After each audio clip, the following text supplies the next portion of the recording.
एक बार फिर से आप सभी का ई लर्निंग में स्वागत है। आज की वीडियो में हम पढ़ेंगे क्लास 10th हिंदी पाठ सपनों के से दिन के प्रश्न उत्तर। मैं कोशिश करूंगा कि इस पाठ के प्रश्न उत्तर को सरल भाषा में समझाऊं। आप सभी बच्चों से मेरी एक रिक्वेस्ट है, यदि आप हमारे चैनल पर पहली बार विजिट कर रहे हैं या हमारी वीडियो को पहली बार देख रहे हो तो चैनल को सब्सक्राइब करें और वीडियो को लाइक करें और अपने फ्रेंड्स के साथ वीडियो को ज्यादा से ज्यादा शेयर करें, जिससे हमारे चैनल को ग्रोथ करने में हेल्प मिलेगी। धन्यवाद। चलिए शुरुआत करते हैं पहले प्रश्न से। पहला प्रश्न, कोई भी भाषा आपसी व्यवहार में बाधा नहीं बनती। पाठ के किस अंश से यह सिद्ध होता है? उत्तर, कोई भी भाषा आपसी व्यवहार में बाधा नहीं बनती। यह बात पाठ के इस अंश से सिद्ध होती है। हमारे आधे से अधिक साथी राजस्थान या हरियाणा से आकर मंडी में व्यापार या दुकानदारी करने आए परिवारों से थे। जब बहुत छोटे थे तो उनकी बोली कम समझ पाते। उनके कुछ शब्द सुनकर हमें हंसी आने लगती, परंतु खेलते तो सभी एक दूसरे की बात खूब अच्छी तरह समझ लेते। दूसरा प्रश्न, पीटी साहब की शाबाश फौज के तमगोसी क्यों लगती थी? स्पष्ट कीजिए। उत्तर, पीटी मास्टर प्रीतम चंद बहुत कड़क इंसान थे। सभी छात्र उनसे भयभीत रहते थे। यदि कोई कतार से सिर इधर उधर हिला लेता या दूसरी पिंडली खुजलाने लगता, इस पर वे उसे की ओर बाघ की तरह झपट पड़ते। परंतु वही पीटी मास्टर जब कई रंगों की झंडियां लेकर स्काउट की रिहर्सल करवाते थे, तब छात्रों को बहुत अच्छा लगता था। जब छात्र गलती नहीं करते थे तो वे अपनी चमकीली आंखें हल्के से झपकाते और शाबाश कहते, जिसे सुनकर बच्चे खुश होते और उन्हें लगता कि जैसे फौज में सिपाही को तमंगे दिए जाते हैं, वैसा ही तमगा उन्हें भी मिल गया है। तीसरा प्रश्न, नई श्रेणी में जाने और नई कापियों और पुरानी किताबों से आती विशेष गंध से लेखक का बालमन क्यों उदास हो उठता था? उत्तर, लेखक को नई श्रेणी में जाने का कोई उत्साह नहीं होता था। उसे नई कॉपियों और पुरानी किताबों में से एक अजीब सी गंध आती थी। वह उस गंध को कभी नहीं समझ सका, लेकिन वह गंध उसे उदास कर देती थी। बाल मनोविज्ञान के अनुसार यदि इसका कारण खोजा जाए तो यही बात सामने आती है कि लेखक गरीब परिवार से थे। वे नई किताबें नहीं खरीद पाते थे, इसलिए नई कापियों और पुरानी किताबों से आती खास गंध से उनका मन उदास हो जाता था। साथ ही साथ आगे की मुश्किल पढ़ाई और नए मास्टरों की मारपीट का भय भी रहता था। चौथा प्रश्न, स्काउट परेड करते समय लेखक अपने को महत्वपूर्ण आदमी फौजी जवान क्यों समझने लगता था? उत्तर, मास्टर प्रीतम चंद जब स्काउट की परेड करवाते तो लेफ्ट राइट कहते या मुंह मिली व्हिसल से मार्च कराया करते। उस समय लेखक धुली साफ वर्दी तथा पॉलिश किए हुए जूते पहना करते थे। फिर पी टी, सर के राइट टर्न या लेफ्ट टर्न या अबाउट टर्न कहने पर छोटे छोटे बूटों की एड़ियों पर दाएं बाएं या एकदम पीछे मुड़कर बूटों की ठक ठक करते। जब अकड़ कर चलते, उस समय लेखक को महसूस होता कि वे विद्यार्थी नहीं बल्कि फौजी जवान हैं। पांचवां प्रश्न, हेडमास्टर शर्मा जी ने पीटी साहब को क्यों मुअत्तल कर दिया? उत्तर, एक दिन मास्टर प्रीतम चंद ने कक्षा में बच्चों को फारसी के शब्द रूप याद करने के लिए दिए, परंतु बच्चों से यह शब्द रूप याद नहीं हो सके। इस पर मास्टर जी ने उन्हें मुर्गा बना दिया। बच्चे इसे सहन नहीं कर पाए, कुछ ही देर में लुढ़कने लगे। उसी समय नम्र हृदय हेडमास्टर जी वहां से निकले और बच्चों की हालत देखकर सहन नहीं कर पाए और पीटी मास्टर को मुअत्तल कर दिया। छठा प्रश्न, लेखक के अनुसार उन्हें स्कूल खुशी से भागे जाने की जगह न लगने पर भी कब और क्यों उन्हें स्कूल जाना अच्छा लगने लगा? उत्तर, स्कूल जाना उसके लिए एक सजा के समान था, परंतु एक दो अवसर ऐसे होते थे जब उसे स्कूल जाना अच्छा लगता था।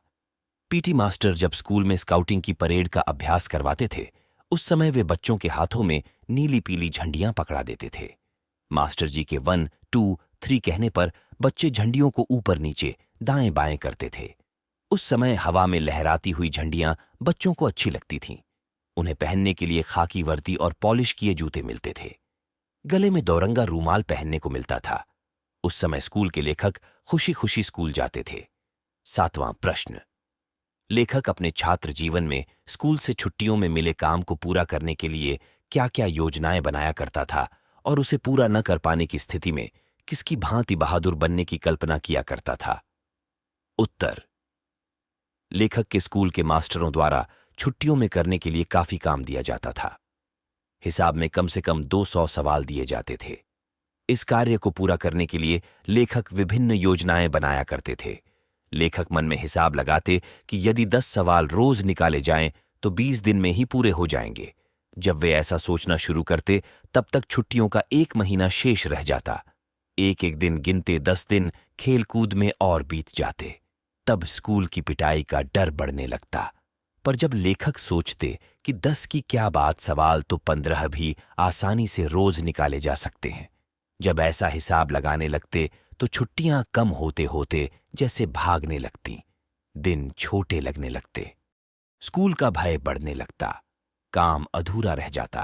काम पूरा न होने की स्थिति में लेखक ओमा की तरह बहादुर बनने की कल्पना किया करता था। ओमा और उसके कई सहपाठी छुट्टियों का काम करने की बजाय मास्टरों की पिटाई को अधिक सस्ता सौदा समझते थे। 8वां प्रश्न। पाठ में वर्णित घटनाओं के आधार पर पीटी सर की चारित्रिक विशेषताओं पर प्रकाश डालिए। उत्तर। पीटी सर शरीर से दुबले पतले ठिगने कद के थे। उनकी आंखें भूरी और तेज थीं। वे खाकी वर्दी और लंबे जूते पहनते थे। वे बहुत अनुशासन प्रिय थे। बच्चे उनका कहना नहीं मानते तो वे दंड देते थे। वे कठोर स्वभाव के थे। उनके मन में दया भाव न था। बाल खींचना, ठुडे मारना, खाल खींचना उनकी आदत थी। इनके साथ वे स्वाभिमानी भी थे। नौकरी से निकाले जाने पर वे हेडमास्टर जी के सामने गिड़गिड़ाए नहीं, बल्कि चुपचाप चले गए। 9वां प्रश्न। विद्यार्थियों को अनुशासन में रखने के लिए पाठ में अपनाई गई युक्तियों और वर्तमान में स्वीकृत मान्यताओं के संबंध में अपने विचार प्रकट कीजिए। उत्तर। पाठ के अनुसार विद्यार्थियों को अनुशासन में रखने के लिए उन्हें डराया जाता है। छात्र पीटी के अध्यापक से बहुत डरते हैं। वे उन्हें मारते तथा पीटते थे। उनकी डांट सुनकर छात्र थर-थर कांपते थे। उनके व्यवहार के लिए खाल खींचने जैसे मुहावरों का प्रयोग किया गया है। उस समय की शिक्षा पद्धति में डांट फटकार की बहुत अहमियत थी। शिक्षा भय की वस्तु समझी जाती थी। वर्तमान समय में शिक्षा पद्धति में इस प्रकार के दंड का प्रावधान नहीं है। अब छात्रों को मारना या पीटना कानूनी अपराध है। शारीरिक दंड छात्रों को भयभीत करते हैं, जिससे उनका मन पढ़ाई से हट जाता है। आजकल अध्यापकों को प्रशिक्षण दिया जाता है कि वे बच्चे की भावनाओं को समझें, उनके कामों के कारण को समझें, उन्हें उनकी गलती का एहसास कराए तथा उनके साथ मित्रता व ममता का व्यवहार रखें। 10वां प्रश्न। प्राय अभिभावक बच्चों को खेल कूद में ज्यादा रुचि लेने पर रोकते हैं और समय बर्बाद न करने की नसीहत देते हैं। बताइए। क। खेल आपके लिए क्यों जरूरी हैं? ख। आप कौन से ऐसे नियम कायदों को अपनाएंगे जिससे अभिभावकों को आपके खेल पर आपत्ति न हो? उत्तर। क। खेल के द्वारा व्यक्तित्व का विकास होता है। शिक्षा केवल बौद्धिक विकास करती है। खेल बौद्धिक विकास के साथ शारीरिक विकास में भी सहायक होते हैं। खेलों के द्वारा बच्चों का सर्वांगीण विकास होता है। खेल बच्चों में विभिन्न गुणों का विकास करते हैं। ये परिश्रम, सहयोग, सहिष्णुता की भावना विकसित करने में सहायक होते हैं। साथ ही साथ प्रतिस्पर्धा के गुण भी समझ में आते हैं। ख। हम समय का ध्यान रखेंगे और सीमित समय में ही खेलेंगे। हम पढ़ाई तथा खेल के लिए समय निर्धारित करेंगे। ज्ञानवर्धक विषयों पर भी उतना ही ध्यान देंगे और समय देंगे तो अभिभावकों को खेलने पर कोई आपत्ति नहीं होगी। आप सभी बच्चों से मेरी एक रिक्वेस्ट है, यदि आपको यह वीडियो पसंद आई हो तो इसे लाइक करें, अपने फ्रेंड्स के साथ शेयर करें और चैनल को सब्सक्राइब करना ना भूलें, जिससे हमारे चैनल को ग्रोथ करने में हेल्प मिलेगी। धन्यवाद।